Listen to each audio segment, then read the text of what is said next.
Hello everyone, welcome back to Inspirations for Whole Wellness. Today I want to share with you my favorite ways to de-stress. I've had a few clients that asked me, so Lita, what do you do to de-stress at the end of a challenging day? Or during the day when there's a lot of stuff going on, everybody's stressed out, what do you do? So here are my favorite ways. So I'm going to share with you some for the physical body, what I do for emotional and mental support as well, and also spiritual support. So for the physical body, it's something that I am lately doing. I didn't used to do that in the past, although I would hear about it from everybody, but I lately started doing it and I love it. And that is soaking in magnesium salt baths. It's like Epsom salt baths, but I like some to use really high quality magnesium salts. And I love to soak in there. My skin is absorbing the magnesium, so it's very relaxing. It replenishes my body with all the minerals that I need, because there's also other minerals in it. And also I like to put some essential oils in the bathtub, and I love Adaptive by doTERRA. It's very good for de-stressing, for the adrenal glands. I love the way it smells, and it just helps me relax. I also use Adaptive Roll-On. So I roll that on my wrists and I do that throughout the day before my sessions with clients. And it just really helps me ground and calm down and be centered and de-stress and all these different things. I also love Aroma Touch to put in the bathtub. Sometimes my neck gets really tight, so I rub that all over my neck. And I love the way it smells. It calms down. It relaxes my muscles, and it's a massage blend, so you can use that all over the body if you get a massage, which would be another way to help you to de-stress. Now, for the mental and emotional support, what I like to do is journal.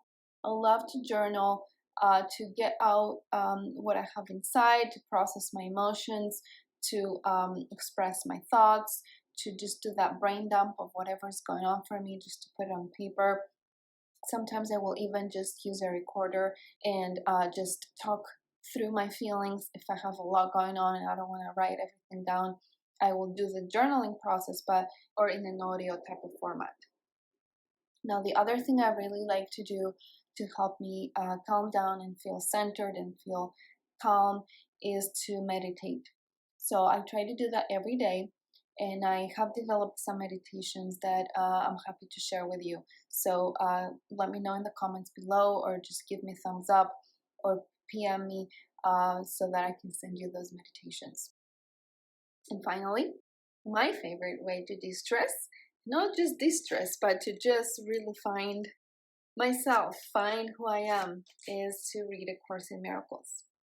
And I love A Course in Miracles. It's been part of my journey for a couple decades now, and it's the reason why I do what I do. So inside A Course in Miracles, I really find my purpose. I really find just my center. I really am able to process whatever is going on for me and feel then more clear-minded and empowered to continue on with whatever is going on around us, with whatever is going on around in my life. It really helps me put things in a different perspective, be able to really look at things from a different way. So when things feel really stuck on the outside and with my body and with other things that are going on, I turn to A Course in Miracles. I find my purpose, I find my alignment, my spiritual alignment, and then from that place, I can show up in a much different way. And I notice that when I am out of alignment and I'm not in tune with that truth about me, versus when I am in tune, it's like two different situations, very two different leaders, I would say. So try out some of these ways and let me know in the comments. And also be sure to check out our free Facebook group. I talk a lot about A Course in Miracles in there. I talk a lot about all the things that I mentioned here, and I guide you specifically in answering your questions and things like that. So I hope to see you in there. I'll see you next time. Bye-bye.